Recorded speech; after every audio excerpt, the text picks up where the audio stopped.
Hello students, आइए देखते हैं चैप्टर 13 का पहला हेडिंग जीव और इसका पर्यावरण। ध्यान से समझें। जैविक स्तर पर पारिस्थितिकी मूल रूप से कारकीय पारिस्थितिकी है। ठीक है, जैविक स्तर पर अगर पारिस्थितिकी को देखा जाए तो मूल रूप से क्या होती है, वह कारकीय पारिस्थितिकी होती है, जिसमें विभिन्न जीव न केवल जीवित रहने वाले बल्कि जनन के संदर्भ में अपने पर्यावरण के प्रति अनुकूलित हो जाते हैं। ठीक है, जैविक स्तर पर पारिस्थितिकी मूल रूप से कारकीय पारिस्थितिकी है, जिसमें विभिन्न जीव न केवल जीवित रहने बल्कि जनन के संदर्भ में अपने पर्यावरण के प्रति अनुकूलित हो जाते हैं। ठीक है, तो अगर जैविक स्तर पर पारिस्थितिकी की बात की जाए तो यह मूल रूप से क्या होती है, कारकीय पारिस्थितिकी होती है, जिसमें जीव जो है न केवल जीवित रहता है बल्कि अपने जनन के संदर्भ में अपने पर्यावरण के प्रति अनुकूलित हो जाता है। आपने पहले की कक्षाओं में पढ़ा होगा कि पृथ्वी का सूर्य के चारों ओर घूर्णन, अपने अक्ष का झुकाव, तापमान की तीव्रता और अवधि किस प्रकार वार्षिक परिवर्तनों का कारण बनता है और जिसके फलस्वरूप भिन्न ऋतुएं बनती हैं। ठीक है, तो पिछले 11th में आपको बताया गया है कि पृथ्वी जो है वह सूर्य के चारों ओर घूर्णन करती है। इसके अक्ष का झुकाव, ठीक है, पृथ्वी अपने अक्ष पर झुकी हुई है, जिसके कारण तापमान की तीव्रता और अवधि किस प्रकार से वार्षिक परिवर्तनों का कारण बन जाता है और जिसके कारण अलग अलग ऋतुएं बनती हैं। ये परिवर्तन और वर्षण मिलकर प्रमुख जीवों का निर्माण करते हैं। ठीक है, तो ये जो परिवर्तन है यही मिलकर क्या करते हैं, जीवों का निर्माण करते हैं। ये परिवर्तन और वर्षण मिलकर प्रमुख जीवों का निर्माण करते हैं, जैसे कि मरुस्थल, वर्षावन और टुंड्रा। ठीक है, यह सब क्या है, प्रमुख जीवोम है। देखिए ध्यान से, यहाँ पे फिगर बना हुआ है। इस फिगर में आप देख सकते हैं वार्षिक तापमान और वर्षण के संदर्भ में जीवों का वितरण। ठीक है, यहाँ पे वार्षिक तापमान को दिखाया गया है, औसत वार्षिक वर्षण सेंटीमीटर में, औसत बारिश कितनी होती है इसके बारे में यहाँ दिखाया गया है सेंटीमीटर में, और यहाँ औसत वार्षिक तापमान दिया गया है डिग्री सेल्सियस में। ठीक है, औसत वार्षिक तापमान डिग्री सेल्सियस में और औसत वार्षिक वर्षण सेंटीमीटर में। ठीक है, यहाँ पे 0 से 30 तक दिया गया है और इधर 0 के नीचे माइनस में दिया गया है, -5, -10, -50 टेम्परेचर जो है।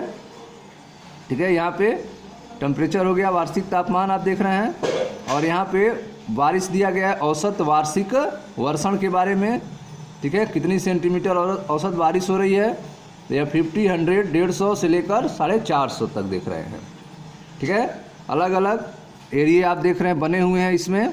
ये वार्षिक तापमान और वर्षण के संदर्भ में जीवों का वितरण आप देख रहे हैं, जिसमें आप देखें एक छोटा सा हिस्सा है जो मरुस्थल है। ठीक है, जहाँ का तापमान आपको दिखाया गया है, औसत वार्षिक तापमान जो है वह 20 और 25 के बीच में होता है। बारिश बहुत कम हो रही है वहाँ पे। ठीक है, 50 सेंटीमीटर जो औसत बारिश वर्षण है, औसत वार्षिक वर्षण है वह 50 से कम है। ठीक है, 50 से कम है, तो यह इलाका मरुस्थली है। उसके बाद देखें जो औसत टेम्परेचर है वह देख रहे हैं आप लगभग 0 से लेकर 25 तक है। तो यह स्थल जो है आपका घास स्थल होता है, जहाँ बारिश जो है वह 50 और 100 के बीच में होती है। ठीक है, 50 से अधिक और 100 के लगभग 100 तक बारिश, ठीक है, सेंटीमीटर तक होती है, वह घास का मैदान है। उसके बाद आप देख रहे हैं कि यह आपका शीतोष्ण वन, यह हिस्सा आप देख रहे हैं ग्रीन दिया गया है, वह शीतोष्ण वन का है, जहाँ का टेम्परेचर जो है आप देख रहे हैं 20 से अधिक होता है टेम्परेचर, लेकिन 25 से कम होता है। और यहाँ पे बारिश आप देख रहे हैं कि 200 सेंटीमीटर से अधिक होती है। जो औसत वार्षिक वर्षण है वह 200 सेंटीमीटर से अधिक होती है। यह आप देख रहे हैं शंकुधारी वन है, जहाँ का टेम्परेचर जो है 10 डिग्री सेल्सियस से अधिक होता है। और यहाँ पे बारिश जो है वह 50 से अधिक और 250 से तक होती है। औसत जो वार्षिक वर्षण है वो 50 से 250 सेंटीमीटर तक शंकुधारी वनों में बारिश होती है वार्षिक रूप से। यह छोटा सा हिस्सा आप देखें, यह उत्तरी ध्रुव और अल्पाइन टुंड्रा है, जहाँ का टेम्परेचर -10 से 0 के बीच में है, -10 से 0 के बीच में है। और यहाँ बारिश जो है आप देख रहे हैं कि वार्षिक दर जो है देखा जा रहा है 150 से कम है। ठीक है, अब यह देखें आप, यह हिस्सा यह उष्णकटिबंधीय वन है, उष्णकटिबंधीय वन है, जहाँ का टेम्परेचर जो है 20 से अधिक रहता है, 25 तक टेम्परेचर है। और बारिश जो है आप देख रहे हैं उष्णकटिबंधीय वन में सब बहुत ज़्यादा हो रही है बारिश, वह 400 से अधिक है। ठीक है, 400 से अधिक है, औसत वार्षिक वर्षण 400 सेंटीमीटर से अधिक है। ठीक है, तो यह जो है वार्षिक तापमान और वर्षण के संदर्भ में जीवों का वितरण यहाँ पर दिखाया गया है इस ग्राफ में। तो आगे देखें ध्यान से, प्रमुख जीवों का निर्माण करते हैं जैसे कि मरुस्थल, वर्षावन और टुंड्रा। बरसात या वर्षण में वर्षा और हिम दोनों शामिल हैं। ठीक है, जैसे यहाँ पे आपने देखा यह उत्तरी ध्रुव और अल्पाइन टुंड्रा था, इसमें बर्फ गिरता है। ठीक है, तो वर्षण में वर्षा और हिम दोनों शामिल हैं। बरसात या वर्षण में वर्षा और हिम दोनों शामिल हैं। प्रत्येक जीवों के अंदर ही क्षेत्रीय और स्थलीय विभिन्नताओं के कारण आवास में व्यापक विविधता होती है। ठीक है, प्रत्येक जीवों में अगर देखा जाए, प्रत्येक जीवों के अंदर ही क्षेत्रीय और स्थलीय विभिन्नताओं के कारण आवासों में व्यापक स्तर पर विविधता पाई जाती है। भारत के प्रमुख जीवों, ठीक है, भारत के प्रमुख जीवों को 13.2 में दिखाया गया है। देखें ध्यान से, भारत के प्रमुख जीवों कौन कौन है, फिगर देखें। यह भारत के विभिन्न जीवों हैं, जिसमें क वाला फिगर देखें, अ ब स द, ये 4 फिगर बने हुए हैं। पहला जो फिगर है आपका यह है आपका उष्णकटिबंधीय वर्षावन।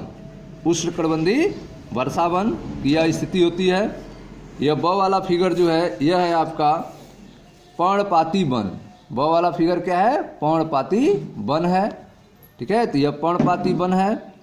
भारत के प्रमुख जीवों के बारे में देख रहे हैं आप। यह है आपका उष्णकटिबंधीय वर्षावन, यह है आपका दूसरा पर्णपाती वन। ठीक है, और यह है आपका तीसरा जो है मरुस्थली। तीसरा क्या है, मरुस्थल है। ठीक है, यह मरुस्थल है। और यह है आपका समुद्र का तट, समुद्र किनारा। ये भारत के प्रमुख जीवों हैं। ठीक है, उष्णकटिबंधीय वर्षावन, पर्णपाती वन और मरुस्थल, और लास्ट में आपका समुद्र तट। ये भारत के प्रमुख जीवों होते हैं। ठीक है, आगे देखें ध्यान से।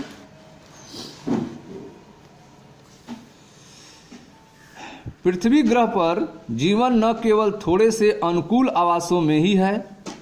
ठीक है, पृथ्वी ग्रह पर अगर बात की जाए तो जीवन कहाँ कहाँ पे है, तो पृथ्वी ग्रह पर जीवन न केवल थोड़े से अनुकूल आवासों में ही है, बल्कि चरम और कठोर आवासों में भी है। ठीक है, पृथ्वी ग्रह पे जो जीवन है वह अनुकूल जगह पर तो है ही, इसके अलावा जो चरम और कठोर आवास हैं वहाँ पर भी जीवन है। पृथ्वी ग्रह पर जीवन न केवल थोड़े से अनुकूल आवासों में ही है, बल्कि चरम और कठोर आवासों में भी है। जैसे कि झुलसते राजस्थानी मरुस्थलों में, निरंतर वर्षा से भीगे मेघालय के वनों में, गहरे महासागरों की खाइयों में। ठीक है, वेगवती सरिताओं में, वेगवती सरिताओं में, ध्रुवीय क्षेत्रों की अस्थायी तुषार भूमि में, ऊंचे पर्वत शिखर पर, उबलते गर्म झरनों में, और दुर्गंध युक्त कंपोस्ट गर्त आदि कुछ नाम हैं जहाँ पर भी जीवन पाया जाता है।